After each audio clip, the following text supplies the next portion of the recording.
Hi, கணக்குனா கஷ்டம்னு ஒரு நினைப்பு இருக்கா? அதெல்லாம் ஒண்ணுமே இல்ல. இன்னைக்கு பாருங்க, லீனியர் ஈக்குவேஷன்ஸ எவ்ளோ ஈஸியா கத்துக்க போறோம்னு. வாங்க உள்ள போலாம். கணக்கு புக்ல எப்ப பார்த்தாலும் இந்த எக்ஸ் வந்து நிக்குமே, அது உண்மையில என்ன, எதுக்கு வருதுன்னு மண்டை குழம்புதா?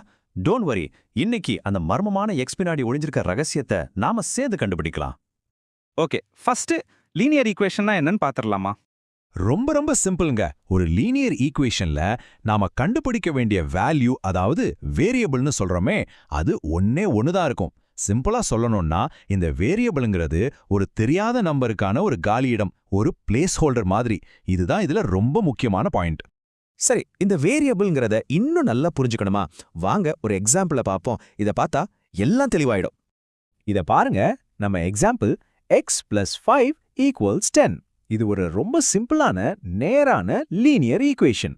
இந்த ஈக்குவேஷன்ல எக்ஸ் தான் நம்ம ஹீரோ, அந்த வேரியபிள் அது ஒரு கேள்விக்குறி மாதிரி தான். அதுக்குள்ள என்ன நம்பர் ஒளிஞ்சிருக்குன்னு கண்டுபிடிக்கிறது தான் நம்ம வேலை. இது நிஜ வாழ்க்கையில கூட யூஸ் ஆகும். ஒரு பொருளோட விலை என்ன, இல்ல ஒரு பாக்ஸ்ல எத்தனை சாக்லேட் இருக்குன்னு கண்டுபிடிக்கணும்ல, அதுக்கெல்லாம் இந்த எக்ஸ் தான் பேஸ். ஓகே, இப்ப நாம எல்லாரும் வெயிட் பண்ணிட்டு இருந்த பாட்டுக்கு வந்தாச்சு. இந்த எக்ஸோட வேல்யூவை ஸ்டெப் பை ஸ்டெப்பா எப்படி கண்டுபிடிக்கிறதுன்னு பார்க்கலாமா? ரொம்ப ஈஸி. இதை சால்வ் பண்ண ஒரு முக்கியமான ரூல் இருக்கு. நம்மளோட வேலை என்னன்னா, இந்த 5 ஈக்குவல்ட்டுக்கு அந்த பக்கம், அதாவது வலது பக்கம் கொண்டு போகணும். ஞாபகம் வச்சுக்கோங்க, நம்ம ஸ்டார்டிங் பாயிண்ட் x+5 = 10. இங்கிருந்து தான் நம்ம சொல்யூஷனை ஆரம்பிக்க போறோம். இப்ப பாருங்க, ஒரு சின்ன மேஜிக் நடக்க போகுது. இடது பக்கம் இருக்கிற +5 அந்த ஈக்குவல் டு சைனை தாண்டி வலது பக்கம் போகும்போது அதோட சைன் அப்படியே மாறும். அதாவது அது -5 ஆயிடும். அப்போ நம்ம ஈக்குவேஷன் எப்படி மாறும்? x = 10 - 5. இதுதான் ரொம்ப ரொம்ப முக்கியமான ஸ்டெப். சரி, இப்ப ரொம்ப சிம்பிள். 10ல இருந்து 5 கழிச்சா என்ன வரும்? 5. அவ்வளவுதாங்க. நாம தேடிட்டு இருந்த அந்த எக்ஸோட வேல்யூ 5. பாத்தீங்களா எவ்வளோ ஈஸியா கண்டுபிடிச்சிட்டோம்? நான் எப்படி செஞ்சேன்னு பாத்தீங்கல்ல? சரி, இப்போ உங்க டர்ன். நீங்க ட்ரை பண்ண ரெடியா? உங்களுக்காக ஒரு சின்ன சேலஞ்ச். உங்களுக்கான சம் இதுதான். x+3 = 7.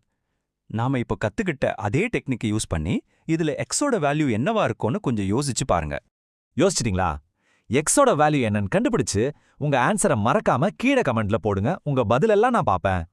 சூப்பர். இப்போ உங்களுக்கு ஒரு வேரியபிள் வர்ற ஈக்குவேஷனை எப்படி சால்வ் பண்ணுன்னு நல்லாவே தெரிஞ்சிருச்சு. ஆனா ஒரு செகண்ட் யோசிங்க. இதுல எக்ஸ் கூடவே ஒய் அப்படின்னு இன்னொரு வேரியபிள் வந்து நின்னா என்ன ஆகும்? அப்போ அந்த சம்மை எப்படி நம்ம சால்வ் பண்ணுவோம்? இதுதான் அடுத்த லெவல்.